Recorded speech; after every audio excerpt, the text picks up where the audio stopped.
Blood-red wine dripped from the shredded lace of a $150,000 custom Elie Saab masterpiece pooling on the polished marble floor of a five-star bridal suite. Less than 12 hours before she was set to walk down the aisle, Clara stared at the remains of her dream dress surrounded by bridesmaids, hiding cruel, satisfied smiles. They thought they had ruined her life and secured her humiliation. They didn't know this vicious act of sabotage would trigger a secret royal intervention and a breathtaking $10 million revenge. Tension had been simmering beneath the surface of Clara's wedding preparations for months, but she never imagined it would culminate in a crime scene on the eve of her marriage. Clara, an accomplished but modestly raised architectural historian, was marrying James Kensington, a man whose family wealth was older than the cobblestone streets of London. The venue was the sprawling historic Blenheim Palace, rented out exclusively for a weekend of high society extravagance. Clara had tried to play the game perfectly.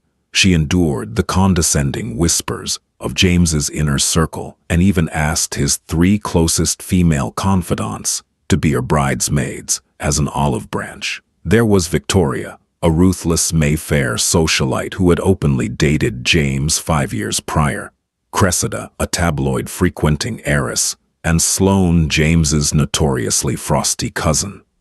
Clara thought giving them a prominent role in the wedding would thaw the ice. She was catastrophically wrong. The wedding dress was Clara's one true indulgence. After years of saving every penny from her restoration commissions, combined with a generous gift from her late grandmother, Clara had flown to Paris to commission a bespoke gown from Elie Saab.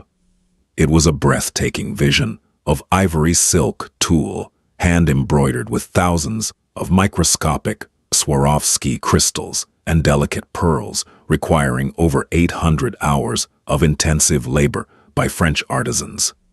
It was a dress meant for a modern fairy tale. At 1 a.m., exhausted from the rehearsal dinner, Clara left James at the estate's bar and walked upstairs to the majestic Marlborough suite to check on her gown one last time.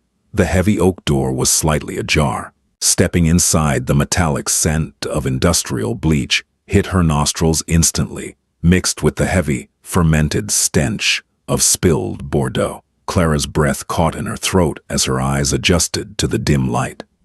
The garment bag had been unzipped and violently ripped open. The Elie Saab gown, her beautiful, irreplaceable gown, was suspended on its velvet hanger like a casualty of war. Jagged, aggressive cuts had been made through the bodice, practically severing the delicate corsetry. The meticulously beaded train was soaked in dark red wine, the silk fibers permanently stained and ruined. But the most horrifying detail was the bleach. Someone had poured it directly over the hand-embroidered lace hem, causing the intricate floral patterns to melt yellow and disintegrate into a chemical burn. Clara felt her knees, the cold marble biting into her skin. A choked, guttural sob escaped her lips. This wasn't an accident. This was a calculated, hateful execution of her dream. "Oh my God, Clara, what happened?" Clara whipped her head around to see Victoria standing in the doorway, dressed in a silk slip, holding a half-empty glass of champagne. Cressida and Sloane quickly appeared behind her, their expressions a masterclass in theatrical exaggerated shock. "It's ruined," Clara whispered, her voice trembling as she touched a shredded piece of tulle that fell to the floor. "Someone destroyed it." "Darling, this is an absolute tragedy," Victoria said, stepping carefully into the room as if avoiding a puddle. Her eyes, however, lacked any warmth. In fact, Clara could swear she saw the unmistakable glint of triumph dancing in Victoria's dark irises. "Did you leave a candle too close? Or maybe the hotel staff..." "Staff don't carry fabric shears and concentrated bleach, Victoria," Clara said, her grief momentarily pierced by a sharp spike of adrenaline. She looked up at the 3 women. Victoria's manicured nails tapped against her champagne flute. Sloane looked away, feigning discomfort, while Cressida bit her lip to hide a smirk. "Well, you can't point fingers at us," Sloane said defensively, crossing her arms. "We've been down in the billiards room for the last hour. Ask anyone." They had an alibi. Of course they did. They were wealthy, connected, and entirely capable of paying a member of the catering staff or a rogue housekeeper to do their dirty work. They wanted Clara to walk down the aisle looking like a fool to prove to James and the hundreds of aristocratic guests that she didn't belong in their world. I have nothing to wear, Clara realized aloud, the crushing weight of the situation fully settling in. The wedding was at 2 p.m. the next day.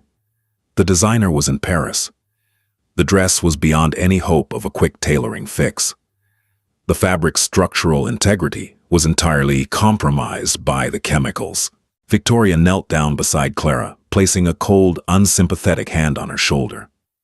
"Don't panic, sweetie. I have an old backup dress in my car. It's from a few seasons ago, a simple off-the-rack polyester thing, but it'll cover you up. You'll just have to accept that you won't be the belle of the ball tomorrow.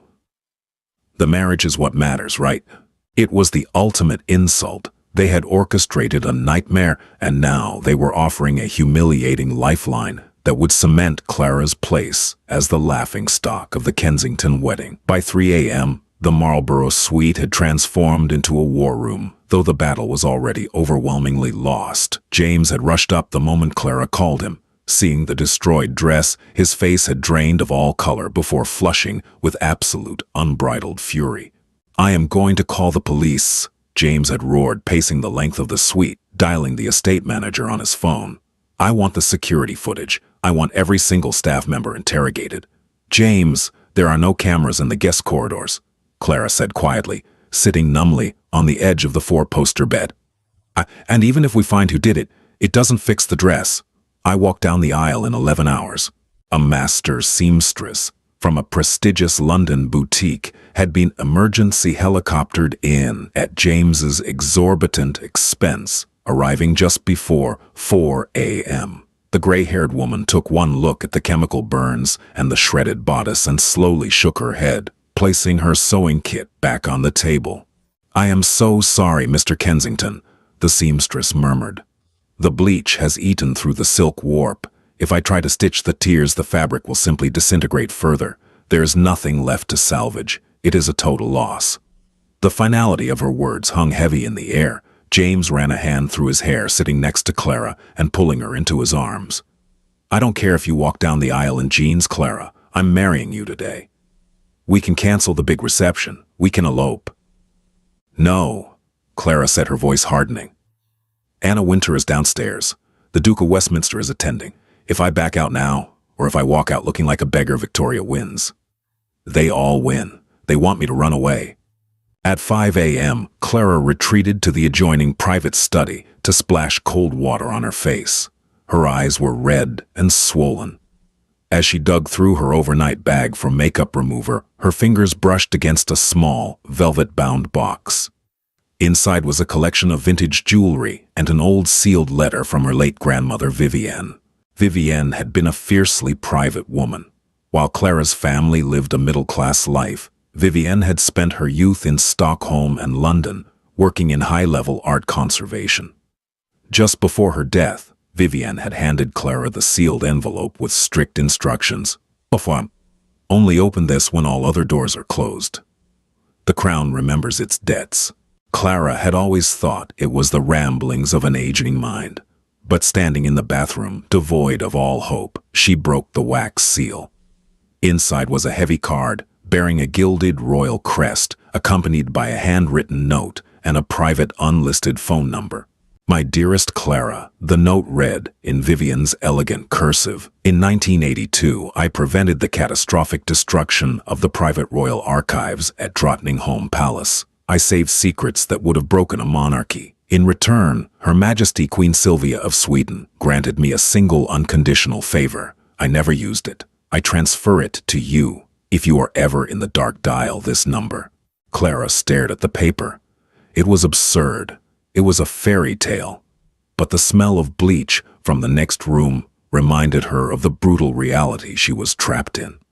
With trembling fingers, she picked up her phone and dialed the international number. It rang only twice.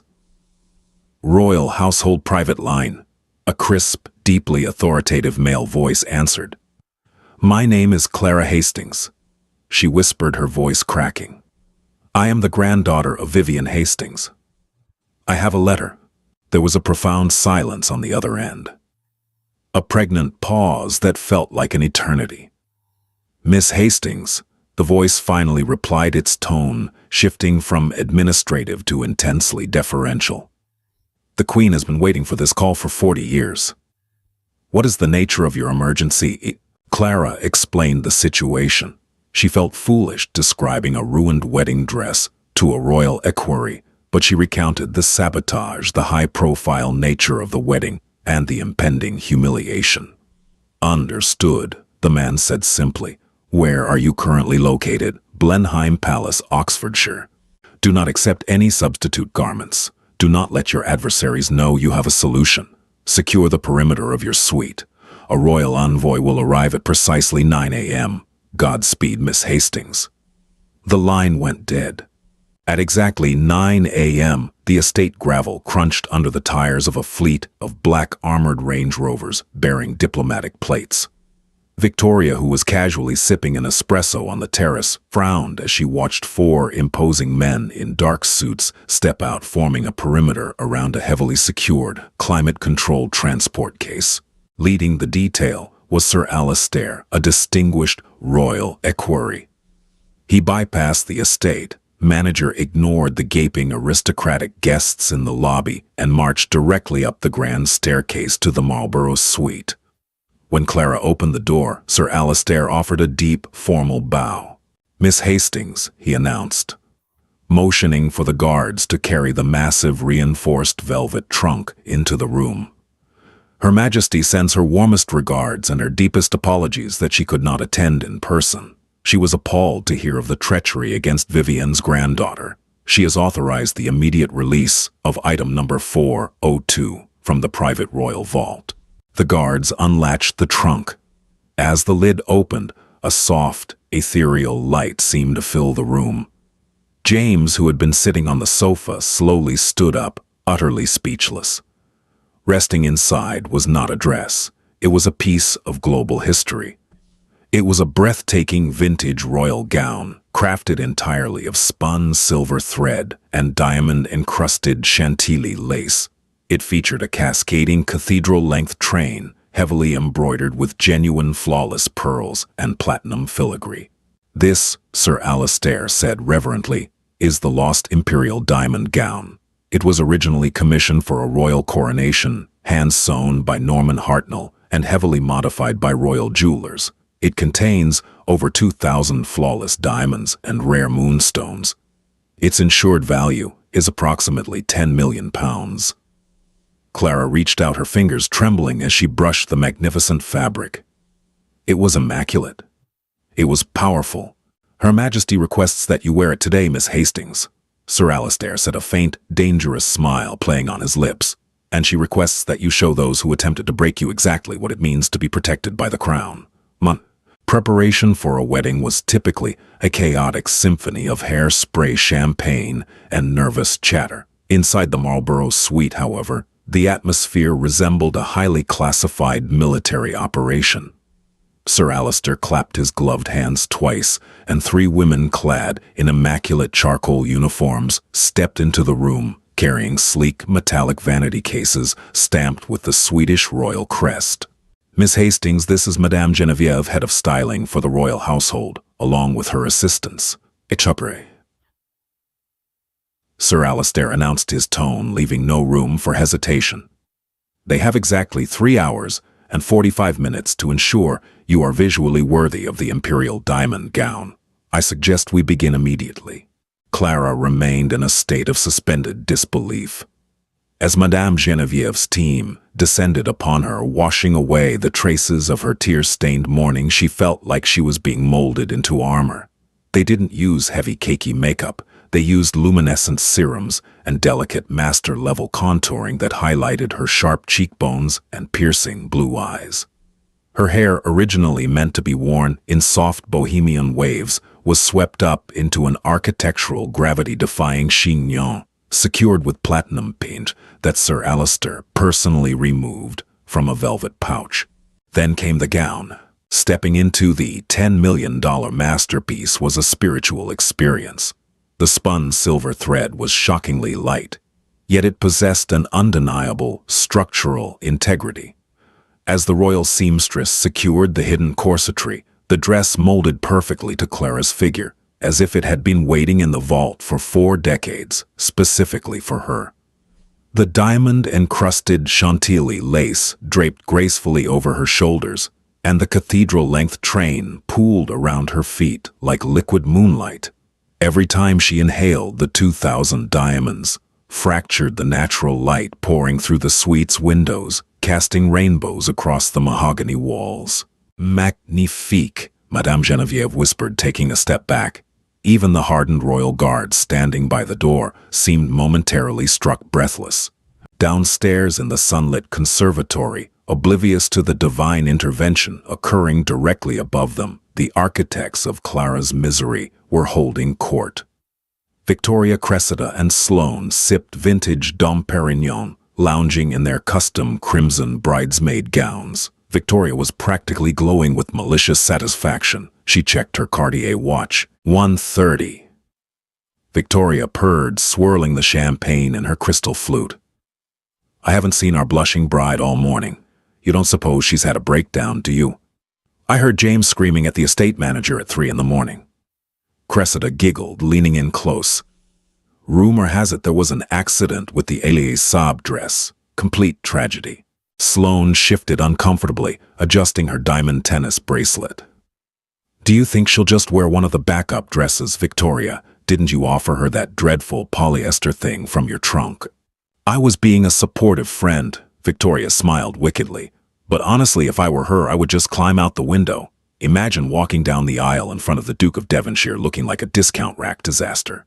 James will be absolutely mortified. He'll realize he's marrying a peasant." At precisely 1:50 p.m., the string quartet positioned in the grand chapel of Blenheim Palace began to play. The pews were packed with Europe's elite aristocrats, tech billionaires, fashion icons, and diplomats. The air was thick with the scent of white roses and unspoken anticipation.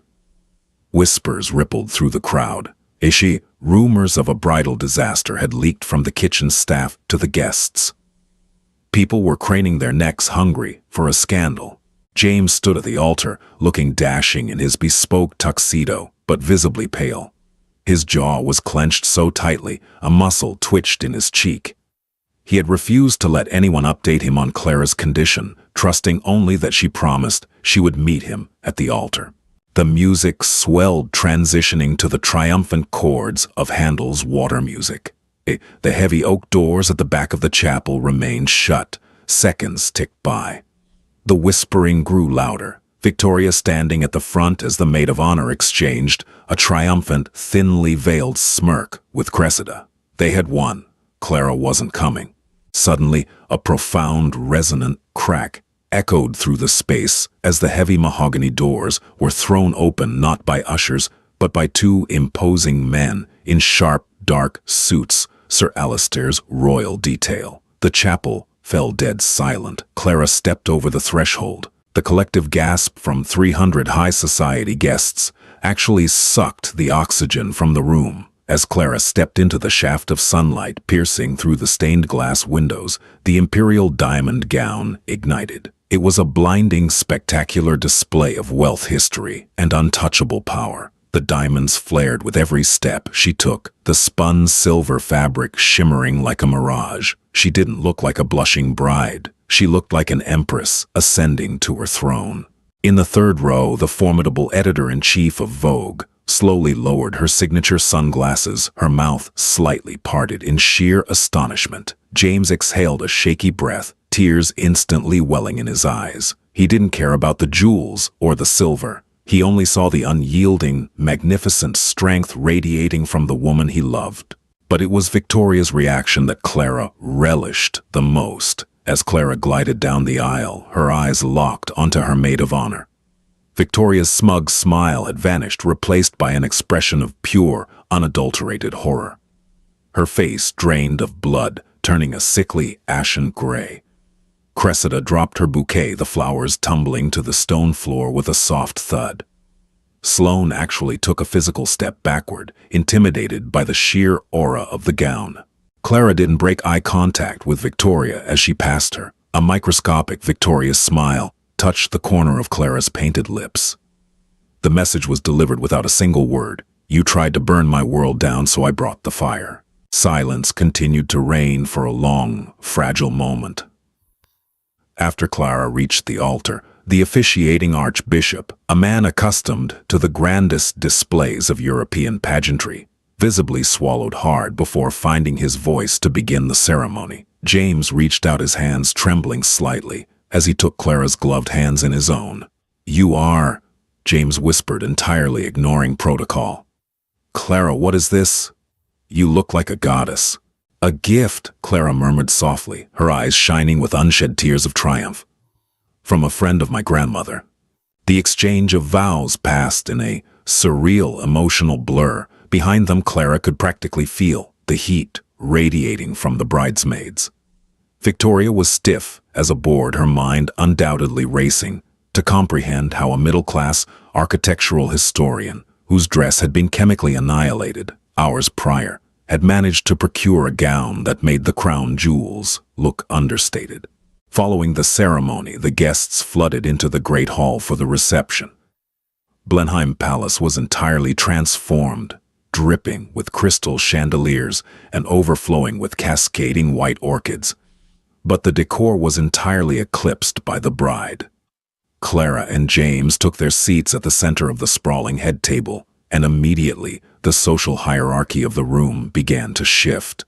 People who had previously dismissed Clara as a commoner climbing the social ladder were now desperate to be in her orbit. The air was thick with frenzied speculation. "Is it custom Schiaparelli?" a prominent Hollywood actress whispered loudly to her tablemate. "No, the beadwork is too antique. It has to be archival." Harrison Beaufort, a legendary chief appraiser for Sotheby's who was attending as a guest of James's father, could not contain his professional obsession. Bypassing standard etiquette, he approached the head table, his eyes wide and feverish behind his wire-rimmed glasses.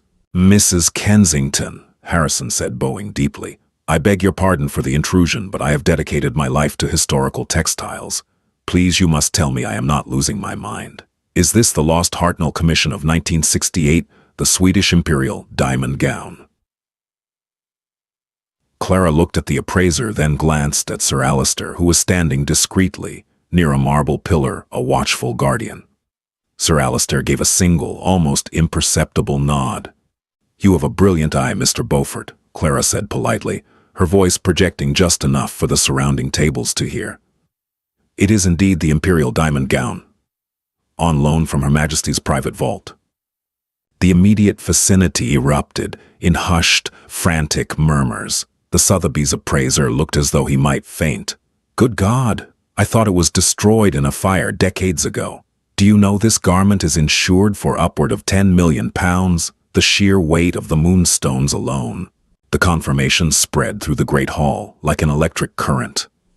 £10 million. The royal vault. The narrative was cemented.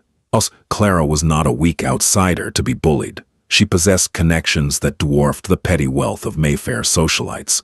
Seated at the edge of the head table, Victoria looked physically ill. She violently stabbed a piece of poached lobster with her fork, her knuckles white. She could not accept defeat. Under the guise of fixing Clara's train, Victoria stood up and plastered on a fake, sickeningly sweet smile, marching over to the bride. "Clara, darling," Victoria cooed, kneeling beside her chair, though her eyes were frantic and venomous.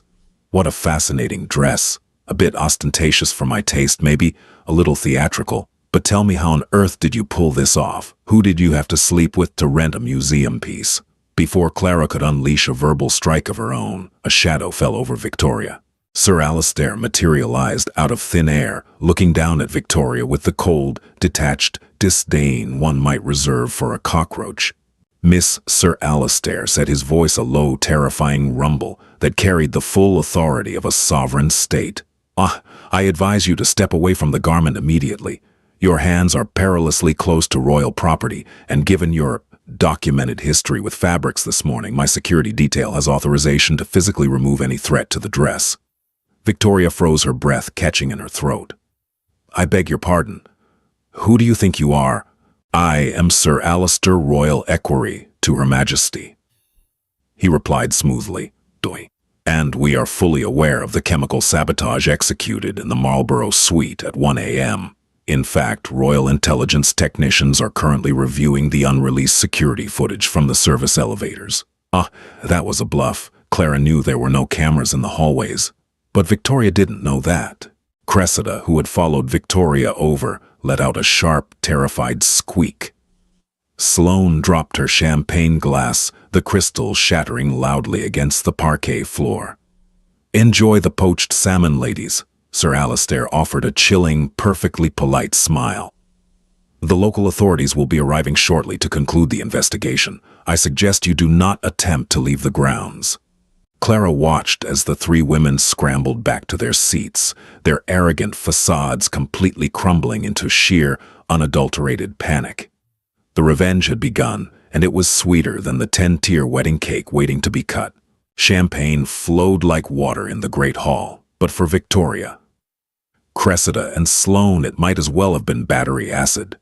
Every sip tasted of impending doom. Clara and James had just taken the floor for their first dance, swaying to a live-string rendition of Etta James's At Last. Under the massive crystal chandeliers of Blenheim Palace, Clara's imperial diamond gown caught the light, casting a mesmerizing fractured glow across the ancient stone walls. They looked like the undisputed king and queen of London society. James pulled Clara close, his hand resting reverently on the spun silver fabric of her waist. "You still haven't told me the whole truth," he murmured, his lips brushing against her temple so the surrounding guests wouldn't hear. "I know about the Eli-Saab dress. I saw the aftermath, but you let everyone believe it was a tragic accident." Sir Alistair's little speech to Victoria suggested otherwise. Clara kept her smile radiant for the cameras, but her eyes locked onto her husband's. "It wasn't an accident, James. I walked into the Marlborough suite at 1 in the morning. Victoria, Cressida, and Sloane were standing in the doorway. The dress had been slashed with shears. Someone had poured industrial bleach over the lace and soaked the train in red wine. They tried to break me." James's steps faltered for a fraction of a second. The warmth in his eyes instantly vanished, replaced by a dark, glacial fury that Clara had never seen before. He was old money. He was raised to never show negative emotion in public, but the muscle in his jaw throbbed dangerously. "They destroyed your dress," James repeated, his voice dropping an octave, turning into a lethal whisper. "My cousin, my ex-girlfriend, and a woman I've known since boarding school. They tried to humiliate my wife on our wedding day." "They failed," Clara reminded him gently, her hand sliding up to grip his shoulder. "Thanks to my grandmother's history, I had a contingency plan they could never have anticipated. Sir Alistair has already rattled them. Let it go for tonight, James. Let them sit in their own terror." "No," James said softly, twirling Clara outward, before pulling her flush against his chest again. "You brought the armor, Clara. Now I bring the sword. They are not walking out of this palace with their reputations intact." As the song concluded to thunderous applause, James escorted Clara back to the head table. He kissed her hand, then discreetly signaled his personal head of security, a burly ex-military specialist named Thomas. James pulled Thomas into an alcove near the kitchen doors. "I need the service corridors locked down," James ordered, his tone clipping. "I want the estate manager to pull the electronic keycard logs for the Marlborough suite between midnight and 2 in the morning. Someone let Victoria into that room. Find the staff member they bribed, bring them to the wine cellar, and do not alert the local police yet. I want to handle this internally." Thomas nodded sharply and vanished into the shadows. Meanwhile, at the bridesmaids' table, panic had escalated into a full-blown crisis. Victoria was frantically tapping on her phone beneath the silk tablecloth, her perfectly manicured nails clicking against the glass screen. "She's not answering," Victoria hissed, her face pale beneath her expensive bronzer. The chambermaid, Chloe, I paid her £5,000 to unlock the suite and leave the cleaning cart outside. She's supposed to be on shift, but her phone goes straight to voicemail. We need to leave, Sloane whispered, her voice trembling. The icy demeanor she usually projected had completely melted away. Victoria, you didn't see the look that Royal Equerry gave us. If the Crown gets involved, we aren't just looking at social embarrassment. We could be charged with destruction of property. That Eli Saab dress was worth over 100 grand. That's felony vandalism. Keep your voice down, Cressida snapped, though her own hands were shaking so badly she had to put her water glass down. If we leave now, it looks like an admission of guilt. We just have to smile and deny everything. It's our word against hers. Clara is a nobody. Did you not see the £10 million dress she is wearing? Victoria practically spat. She is not a nobody, we severely miscalculated. Down in the subterranean wine vaults of Blenheim Palace, Thomas and two of Sir Alistair's royal guards stood in a circle around a terrified, weeping chambermaid named Chloe. In the face of royal security personnel, the young girl had cracked in under 3 minutes. I didn't know they were going to destroy anything, Chloe sobbed, clutching a damp tissue. Miss Victoria just said they wanted to play a prank on the bride. She gave me an envelope of cash and told me to leave my master keycard on the catering tray in the hallway. I swear that's all I did. Here I still have the money. Chloe frantically dug into her apron and pulled out a thick stack of £50 notes. Thomas took the money, sliding it into an evidence bag. He also took Chloe's phone, scrolling through the encrypted text messages Victoria had sent her earlier that week, detailing the exact time to drop the key. You have been very cooperative, Chloe, Sir Alistair said smoothly, stepping out from the shadows of the wine racks. We will ensure you are protected, provided you sign a sworn affidavit detailing Miss Victoria's instructions. Do we have an understanding? Chloe nodded vigorously. The net had officially closed. Up in the Great Hall, the three women had absolutely no idea that their meticulously planned sabotage had just been reduced to a signed confession. Dessert plates adorned with edible gold leaf and dark chocolate truffles were being cleared by the synchronized catering staff.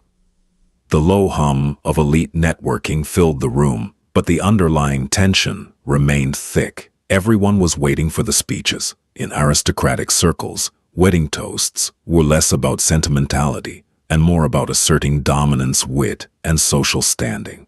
The master of ceremonies, a distinguished man in a tailcoat, stepped up to the microphone stationed near the towering 10-tier wedding cake. He tapped his crystal glass. Ladies and gentlemen, his booming voice echoed through the hall, silencing the chatter. If I could direct your attention to the head table, it is tradition for the maid of honor to offer the first toast to our beautiful bride. Please welcome Miss Victoria. A smattering of polite applause rippled through the room. Victoria remained frozen in her seat. Her stomach churned violently. She looked at Cressida, who immediately looked down at her lap, refusing to make eye contact. Sloane was actively gripping the edge of the table, as if bracing for an earthquake. Go on, Victoria, Clara said softly, leaning over. The spun silver of her gown shimmered dangerously under the chandeliers. Her smile was sweet, but her eyes were lethal. Everyone is waiting to hear what a wonderful friend you are. Trembling, Victoria pushed her chair back. She smoothed down her crimson dress and forced her legs to carry her to the microphone. The bright spotlights blinded her momentarily. She looked out at the sea of faces, billionaires, dukes, fashion editors, and politicians. They were all staring at her. Good evening. Victoria began, her voice shaking noticeably over the speakers. She cleared her throat, desperate to project confidence. Clara and James, what a magnificent day. Clara, you look unexpected. It was a weak, pathetic jab, and the crowd didn't laugh. The silence in the room grew heavy and uncomfortable. Before Victoria could stumble through her fabricated speech, James stood up. He didn't rush. He buttoned his tuxedo jacket with practiced elegance, picked up his own champagne flute, and walked over to the microphone. He placed a firm, immovable hand on Victoria's shoulder, effectively trapping her in place. Thank you, Victoria, James said, his voice echoing with absolute authority. But I believe I should take it from here. Victoria's eyes widened in sheer panic, but James's grip on her shoulder tightened just enough to keep her from fleeing. He looked out over the crowd, raising his glass slightly. Family, friends, distinguished guests. James began his tone smooth, but laced with an icy undercurrent. We are gathered here to celebrate loyalty, love, and partnership. Clara, my beautiful wife, embodies all of these things. However, it seems not everyone in this room shares those values. A low murmur swept through the tables.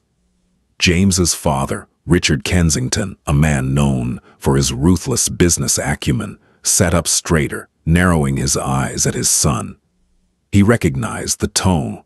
James was about to execute a corporate-level takedown in the middle of his own wedding reception.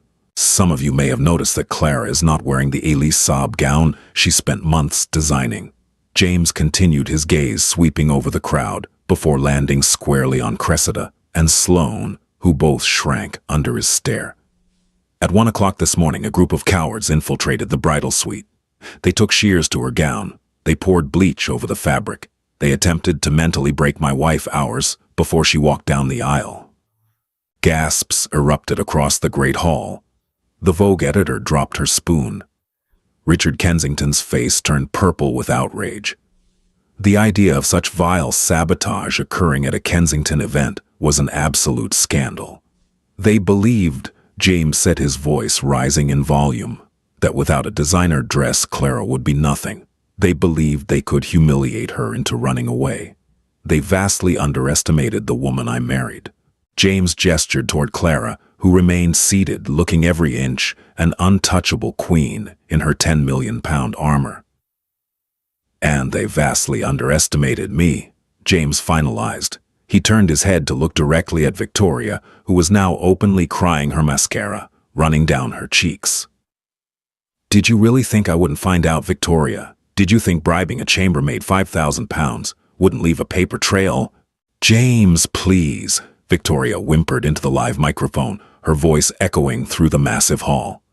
It was a mistake. We were drunk. It was a joke. It was a crime, James corrected coldly, stepping away from her, as if she were diseased. Thomas, Sir Alistair. From the back of the room, Thomas and 3 royal guards marched forward in perfect, terrifying synchronization. The guests parted like the Red Sea, utterly mesmerized by the brutal high society drama unfolding before their eyes. Victoria, Cressida, and Sloane, James announced, sealing their fate. You are no longer welcome at Blenheim Palace. You are no longer welcome in my life, and you are certainly no longer welcome in our social circles. Security will escort you to the gates. The authorities are waiting for you outside. You can't do this, Sloane shrieked, standing up from her table. I'm your cousin James. Not anymore, Richard Kensington barked from the head table, his booming voice silencing the room. The patriarch had spoken. The exile was absolute. Get out of my sight, all of you. You are a disgrace. The humiliation was total and inescapable. Under the blinding lights, surrounded by hundreds of their peers who were openly recording the scene on their phones, Victoria, Cressida, and Sloane were forced to walk the length of the great hall. There was no music. There was only the sound of their heels clicking on the parquet floor and the disgusted whispers of the elite society they had just been permanently banished from. Clara watched them go, taking a calm sip of her champagne. The Elise Saab dress was gone, but the revenge was worth every single penny. Flashing blue and red lights painted the ancient stone gates of Blenheim Palace, casting harsh, unforgiving shadows across the immaculate gravel driveway. The transition from the warm, champagne-soaked luxury of the Great Hall to the biting Oxfordshire night air was absolute shock therapy for the 3 exiled women.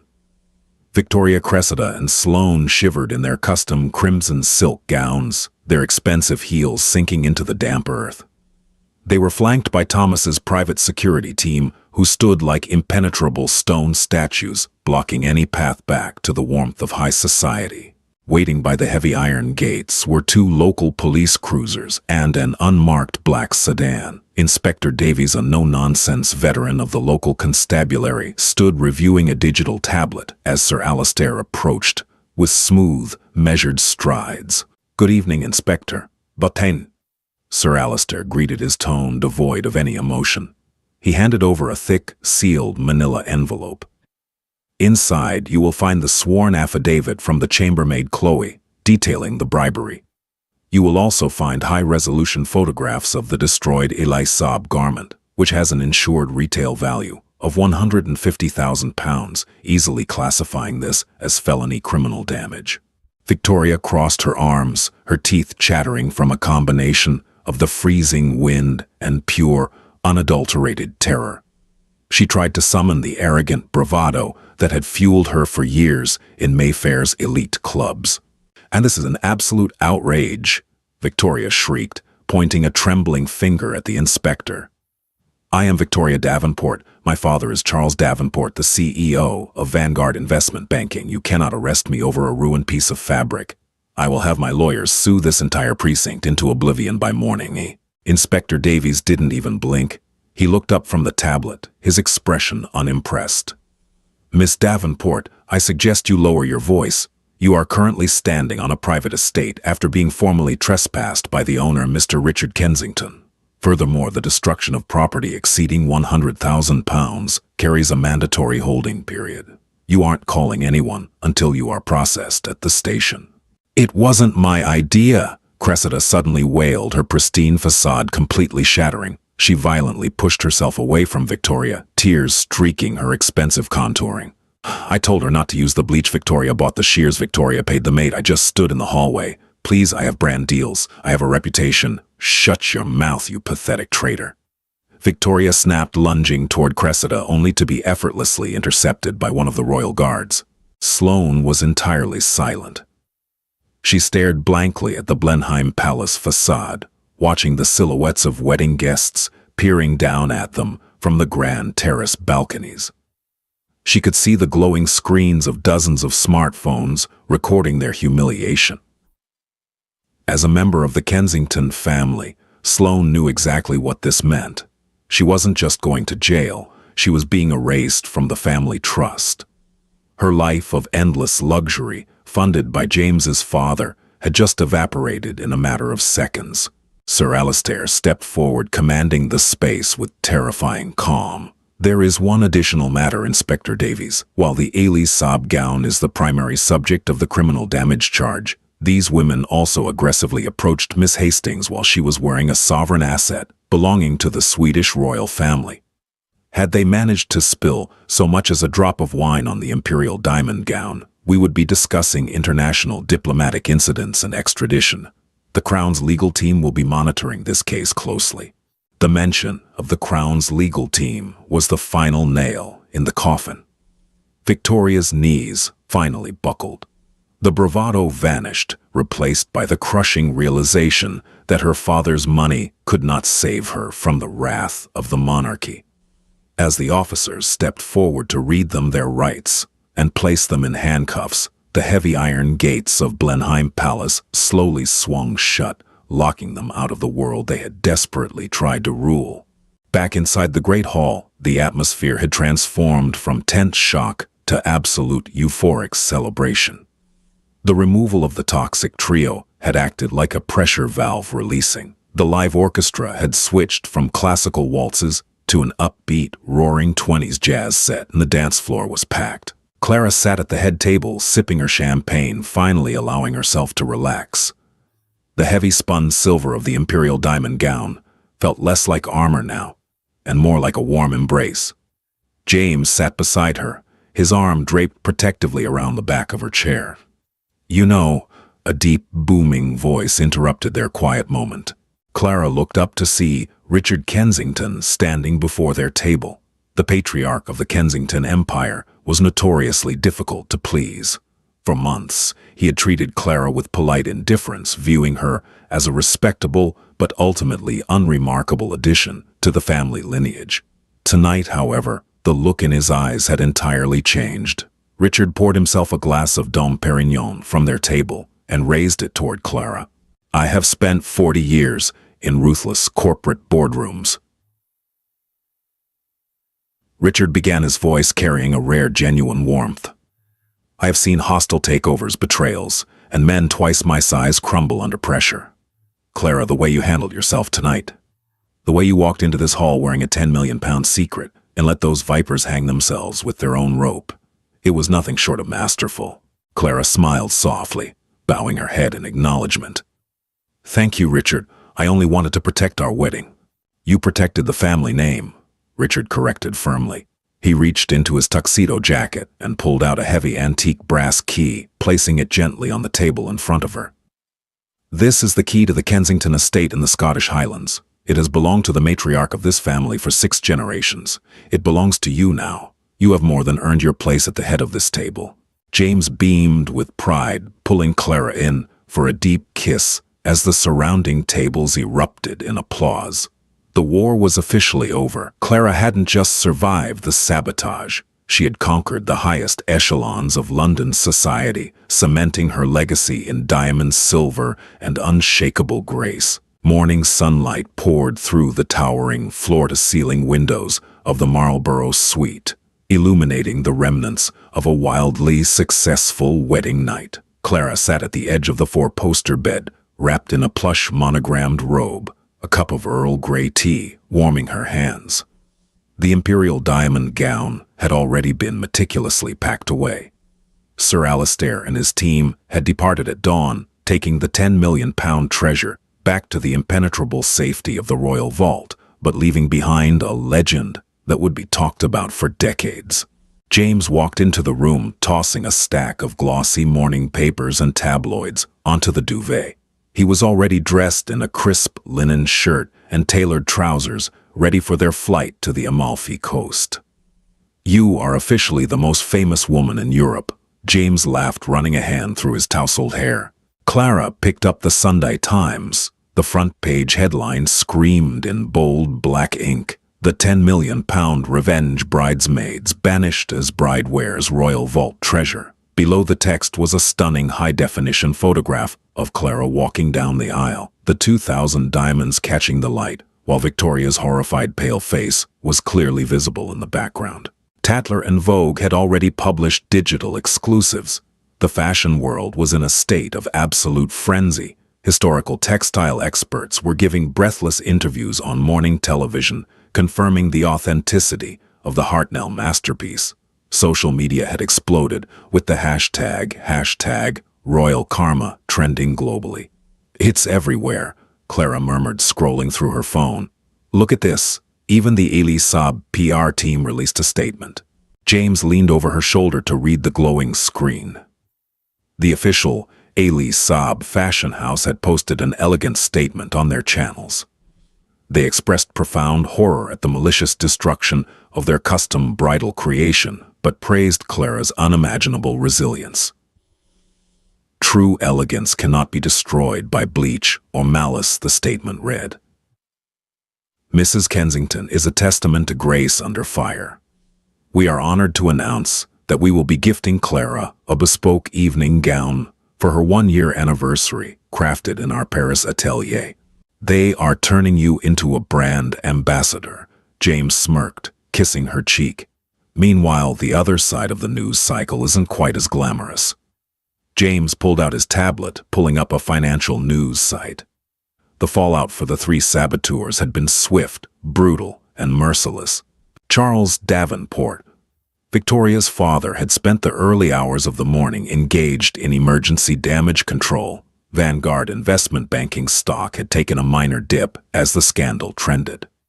To save his firm and his own reputation, Charles issued a cold public disavowal of his daughter's actions. Victoria had been bailed out of the local jail, but she was entirely cut off from the Davenport family funds.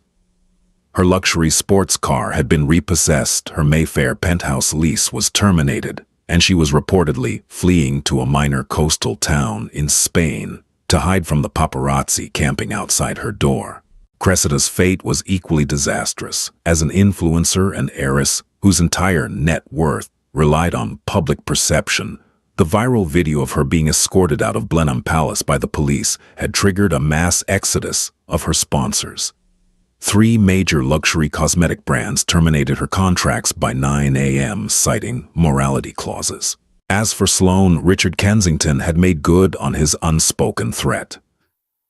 Sloane's trust fund had been frozen indefinitely. She was removed from the board of the Kensington Family Charity Foundation, replaced ironically by Clara. They got exactly what they asked for, Clara said quietly, setting the papers aside. She felt no pity. They had tried to shatter her spirit on the most important day of her life.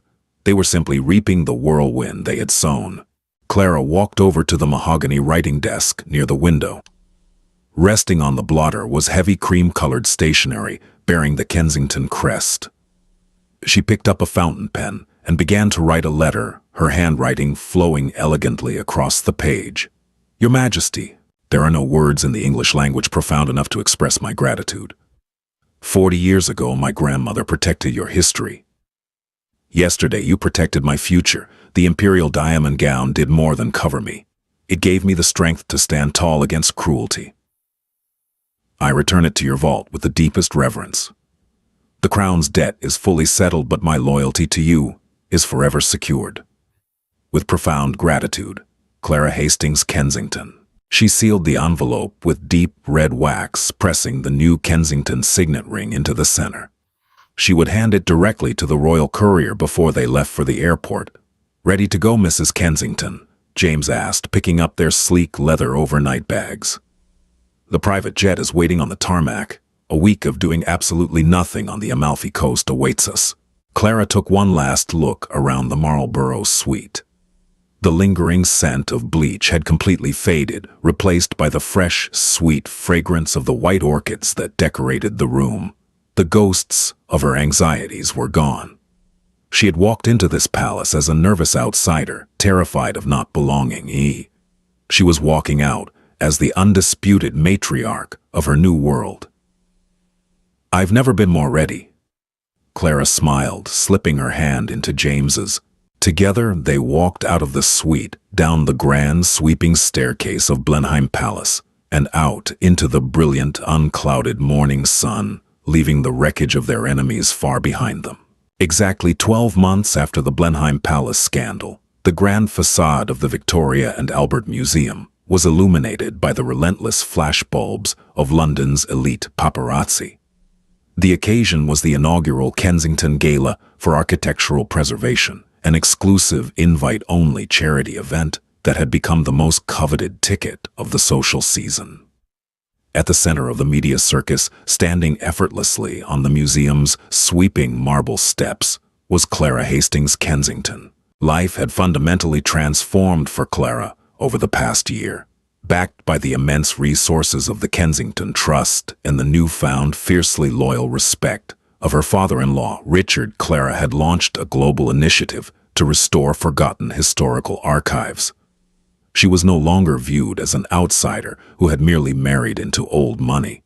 She was a powerhouse, a woman who commanded rooms with a quiet, lethal grace that terrified and captivated London high society in equal measure. Tonight she was delivering on a promise made a year prior. When Clara stepped onto the red carpet, the photographers went into a frenzy. She was wearing the bespoke anniversary gown personally gifted to her by the atelier of Elie Saab. It was a staggering masterpiece of haute couture. Rather than the traditional ivory of her ruined wedding dress, this gown was crafted from midnight blue silk organza, hand-embroidered with thousands of microscopic sapphire beads and platinum threads that mimicked the night sky over the Scottish Highlands. It was a dress that whispered of infinite wealth and roared of unshakable resilience. James stood proudly by her side, wearing a razor-sharp Tom Ford tuxedo.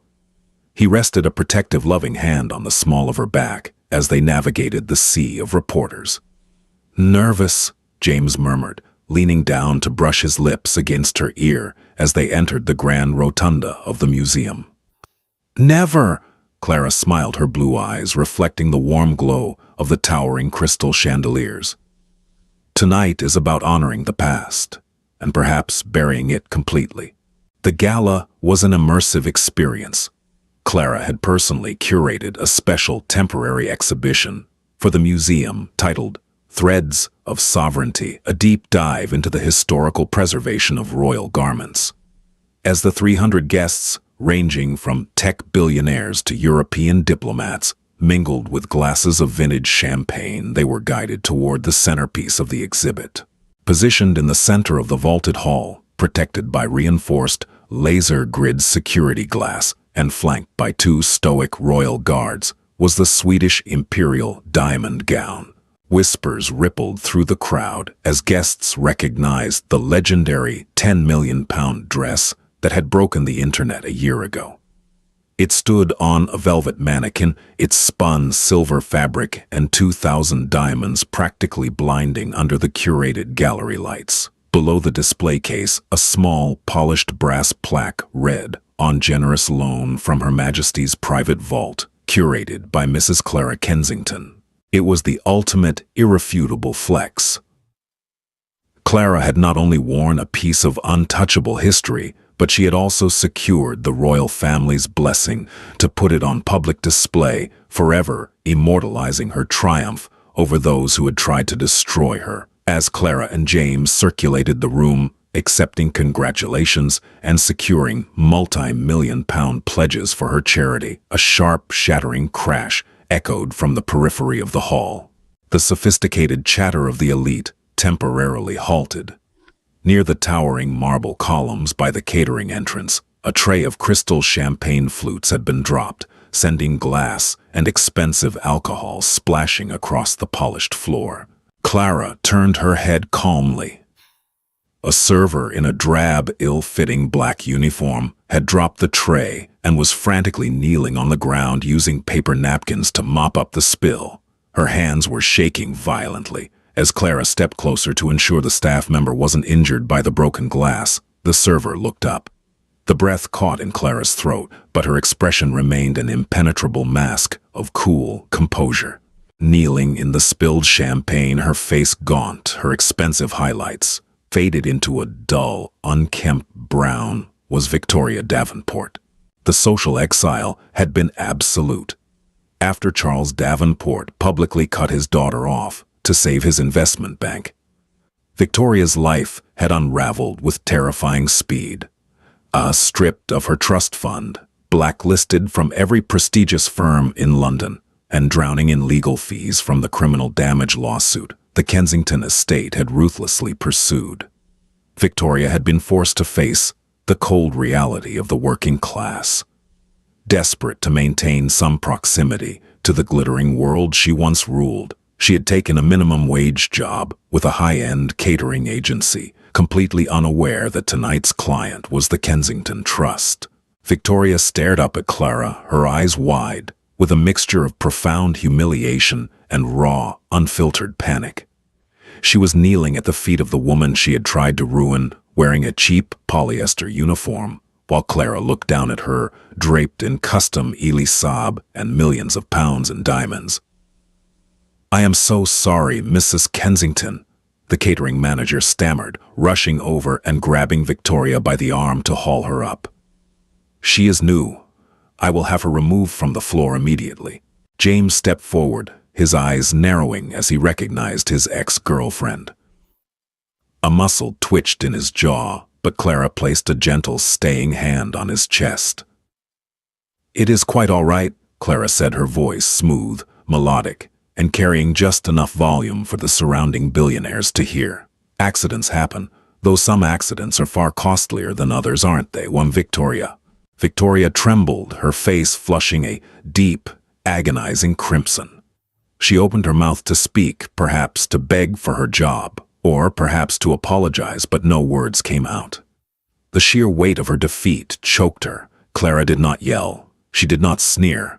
She reached into her glittering Judith Lieber clutch and pulled out a single, crisp, 50-pound note. She held it out, letting it flutter slightly in the ambient air conditioning. "For your trouble?" Clara said softly, a devastating callback to the exact amount of cash Victoria had used to bribe the chambermaid a year ago. "I suggest you use it to buy better cleaning supplies. Bleach is so notoriously unpredictable on delicate things." Victoria slowly reached out with a trembling hand and took the 50-pound note. A single tear tracked through the cheap foundation on her cheek. It wasn't a tear of sorrow, it was the total crushing acceptance of her irrelevance. "Clean up the glass, Victoria," James added, his voice devoid of any pity. "You are holding up the guests." Clara and James turned their backs on her, seamlessly rejoining the gala, leaving Victoria entirely invisible. They walked toward the illuminated display of the imperial diamond gown, their silhouettes reflecting in the reinforced glass. The war was long over, the villains were vanquished to the shadows of the service corridors, and Clara had built a magnificent empire upon the ashes of a single shredded dress. What an absolutely spectacular tale of high society, revenge, and divine royal karma, from sobbing over a shredded wedding dress on a cold marble floor to orchestrating the ultimate power play at a billionaire gala. Clara proved that true elegance and strength can never be destroyed by bleach or petty jealousy. If this story of the £10 million royal intervention had your jaw dropping as much as ours, smash that like button and subscribe to the channel for more incredible, true-life dramas. Make sure to ring that notification bell so you never miss an upload. We want to hear from you. How would you have reacted if you saw your childhood bully serving drinks at your charity gala? Drop your best revenge thoughts in the comments below and share this video with a friend who loves a satisfying plot twist. See you in the next one.